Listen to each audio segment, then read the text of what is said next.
Les gars, on va passer aux 9 équipes africaines en 16e. Donc il y en avait 10 équipes de qualifiées, mais malheureusement la Tunisie, c'est le retour à la maison.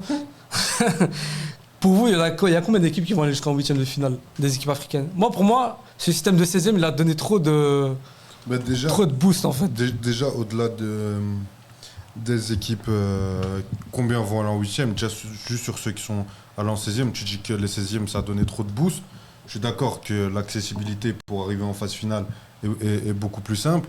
Maintenant, il faut quand même féliciter les équipes qui l'ont fait, parce qu'il y en a beaucoup pour qui c'était pas gagné, qui étaient dans des groupes compliqués, ou alors qui ont très peu d'expérience dans la compétition. On a vu d'autres sélections ne pas le faire, alors qu'ils ont plus ou moins le même niveau que ces sélections-là. Donc non, franchement, respect. Hormis la Tunisie, tout le monde a respecté son peuple. Les Ivoiriens peuvent être fiers de leur sélection. Les Sénégalais, ça a été un peu plus compliqué, mais sinon, sur tout le reste, je pense que quand tu vois ton pays faire ce que les sélections africaines ont fait, t'applaudis. Hein. Donc non, je pense que l'Afrique, et moi je le disais déjà avant, allait passer un cap sur cette Coupe du Monde, et pour moi, ça c'est que la première phase. Maintenant, il faudra confirmer sur la deuxième. T'en penses quoi, Yacine? Moi, je suis fier. Parce qu'il y a un certain coach, qui est plus coach d'une sélection, qui a dit qu'il y a trop de place pour les équipes africaines durant cette Coupe du Monde, alors que son pays n'est pas qualifié. Comment il s'appelle? Gattuso, ouais. J'allais dire une dinguerie, mais je vais me calmer. Il a parlé des équipes. Non, t'inquiète. Non. T'es libre. La chaîne, elle va sauter, gros. J'en ai rien à faire. Oh, 12. Non, je rigole. C'est notre gagne-pain, quand même. Ouais, c'est vrai. C'est notre petit déj. C'est un petit déj. Non, mais bravo aux équipes africaines. Bon, il y en a déjà une qui nous a lâchés. Et en vrai, moi, j'étais choqué qu'ils se qualifient avec le premier match qu'ils avaient fait, l'Afrique du Sud. Combien d'équipes va se qualifier, ça je sais pas. Mais en vrai, il faut féliciter parce que, à titre de comparaison, la zone Asie, il n'y a que 2 qualifiés sur 9. Là, il y a 9 sur 10. Donc, il faut voir la dinguerie que les pays africains ont fait. Donc, combien vont se qualifier, honnêtement? Je pense qu'il y en a beaucoup qui vont nous quitter. L'Algérie, le Cap-Vert, ça c'est sûr, je pense. Le Ghana. Cap-Vert, attention, l'énorme surprise. Non, Ah non, c'est contre l'Argentine. Ouais. Vocabulaire. Pardon. Dans ma tête, c'était contre l'Espagne, je sais pas pourquoi. Non. Attends, moi je vais dire, parce que lui, il veut pas se mouiller, lui, il fait... Ah, mais j'allais dire, gros, je disais, l'Algérie, ça saute. Vas-y, c'est la cata. Algérie, ça saute. Congo. Congo, ça saute. Ok, vas-y. Il y a 2 équipes. Algérie, Congo, j'ai dit. Ouais. Pour moi, Ghana, ça saute. Pour moi, il y en aura 2. Pour moi, il peut y en avoir 3. Ouais, il peut en avoir. Sénégal, Côte d'Ivoire, Maroc. C'est tout. Ouais. Les premières équipes. Et pour moi, l'Égypte peut passer aussi. Ah ouais, l'Égypte. Ouais. L'Égypte peut passer aussi. 4 en vrai. Les gars, c'est quoi vous aviez un peu dans le chat? Vous voyez quelle équipe justement passer? T'en as 4 en 8e. Et que t'as, genre si t'as Sénégal, Maroc, Côte d'Ivoire et Égypte, c'est déjà très bien. Si t'as le Maroc qui peut aller facilement après en quart, le Sénégal sera compliqué face aux États-Unis, mais ils peuvent le faire, Côte d'Ivoire peut le faire. Bon, après l'Égypte ça va être plus compliqué, ils ont l'Argentine, mais si t'as déjà 2 équipes en quart, pas mal, et 2 équipes sur 8 en demi, c'est une grande évolution pour cette première Coupe du Monde où t'as vraiment beaucoup d'équipes africaines qualifiées et que t'as eu ce déblocage en 2022 avec le Maroc qui fait quelque chose de grand et qui peut inspirer une équipe aujourd'hui comme la Côte d'Ivoire, qui sont pour moi les plus forts de notre continent sur cette édition. Ils sont vainqueurs de la prochaine CAN en 2027. Ça, c'est autre chose. C'est une autre compétition. Moi, je te parle sur celle-là. Pour moi, c'est les plus en forme. Et ils seront dans les favoris pour gagner la prochaine CAN. Mais ouais, ça peut ouvrir le champ des possibles dans leur tête. Donc non, et même l'Algérie, moi je les vois perdant contre la Suisse, mais ils ne devraient pas rougir de la Suisse, ils doivent les regarder dans les yeux et pouvoir les battre normalement dans un monde normal. Après, tu as des équipes, tu vois qu'ils sont qualifiés, mais ça reste faible. L'Afrique du Sud, tu as vu qu'ils ont fait preuve de caractère sur les 2 autres matchs, mais qu'ils pouvaient sortir contre n'importe quelle équipe tellement le niveau ne vole pas très haut. Le Ghana, ok, super match contre l'Angleterre, mais tu vois que c'est encore des limites. Le Congo, les pauvres, ils tombent contre l'Angleterre. J'ai dit, il va prendre 15 buts, donc non. Mais après, moi, c'est surtout les gros comme le Maroc, Sénégal, la Côte d'Ivoire et l'Égypte, au vu de leur tirage. Dans ces 16e, il ne faut pas qu'ils déconnent. Je suis d'accord, les gars. Je pense que ces 16e de finale, comme tu l'as dit, Ayoub, ça a ouvert le champ des opportunités, justement, à plus d'équipes de passer, justement. Mais je voulais en revenir à ces systèmes de finale. Moi, ça me dérangeait un peu, la vérité. Parce que, en fait, j'ai l'impression que, ok, c'est vrai, tu te qualifies, tu as passé la phase de groupe, tu es dans les phases éliminatoires, mais c'est que les 16e de finale. Pour moi, vraiment, si tu arrives à aller déjà en 8e de finale en tant qu'équipe africaine, je pense que là, c'est là où vraiment tout va commencer. Après, Parce que j'ai l'impression, en fait, tu ouvres trop les champs de possibilités pour des équipes beaucoup plus faibles. Tu vois ce que je veux dire? Passer, ok, tu passes avec les meilleurs troisièmes et tout, c'est bien, mais c'est du repêchage, quoi. Dans les anciennes éditions, c'était pas comme ça.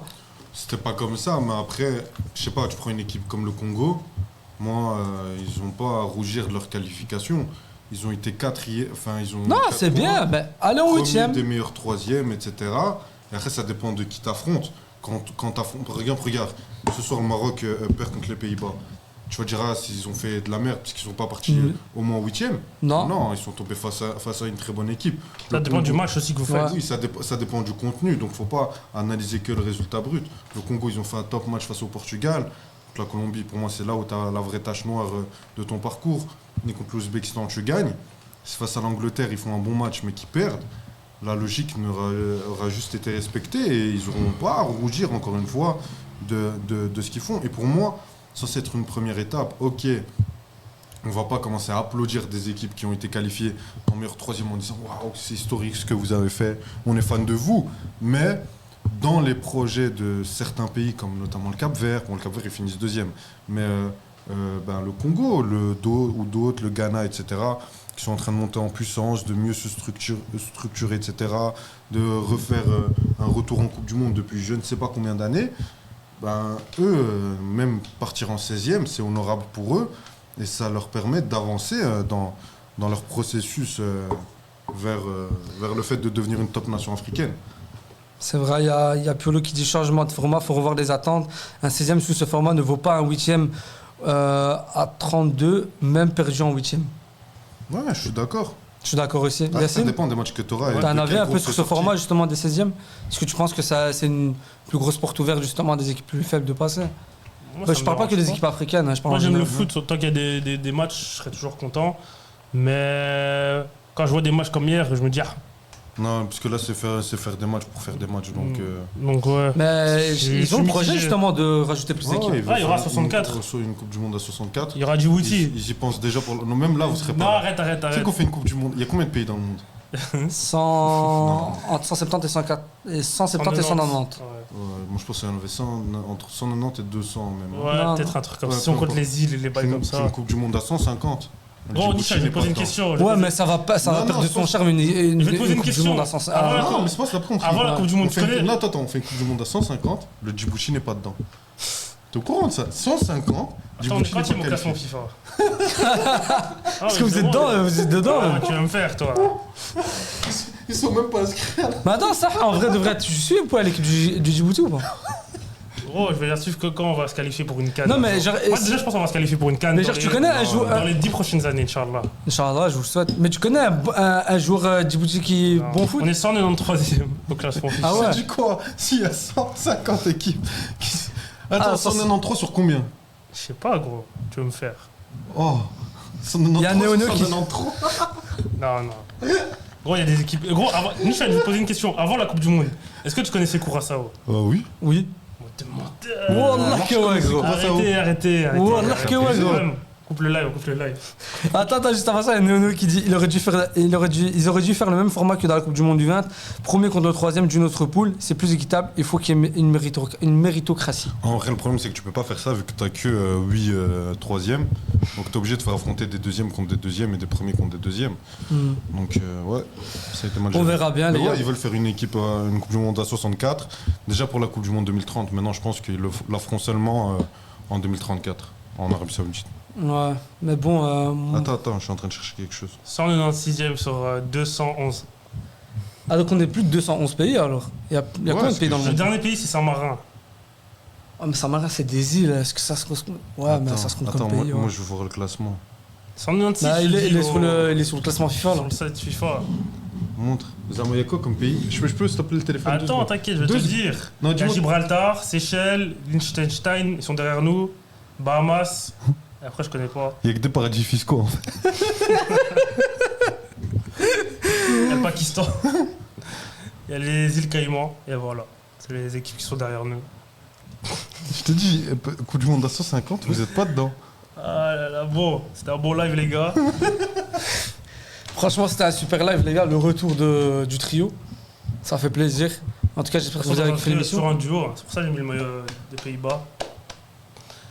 Ce soir, je suis Tu néerlandais. sers des phrases Facebook. Lui, Arbispo. c'est pas, il veut que les TikTok, il veut ses likes, il a fait ses pouces bleus. Il veut qu'on lui dise non, t'inquiète, de toute Arbispo. façon, nous on préfère que les deux autres. T'as dit quoi? Hein? La Lispo. Non, c'est comment vous dites Arbispo, Arbispo. Ah, Arobispo. Arobispo. ça veut dire quoi? Arobispo. Je sais pas.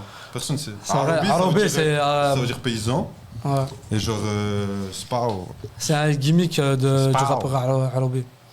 Arabi Main. Dis-moi. Bon, en tout cas, les gars, j'espère que vous avez kiffé cette émission. On n'oublie pas justement de remercier nos sponsors, les gars. On remercie énormément Cappuccino pour le petit déjeuner. Je vous invite à les suivre directement sur les réseaux sociaux. Cappuccino Bruxelles sur Instagram, sur TikTok et sur Facebook.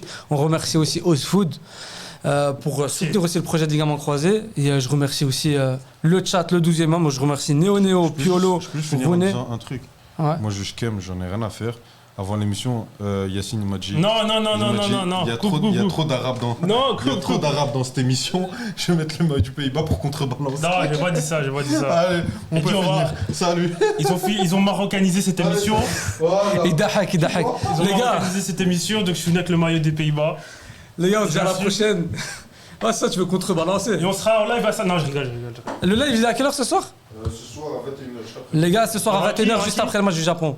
Toi, Non, moi, Nasser. non, je serai pas là. Ciao, ciao, les gars.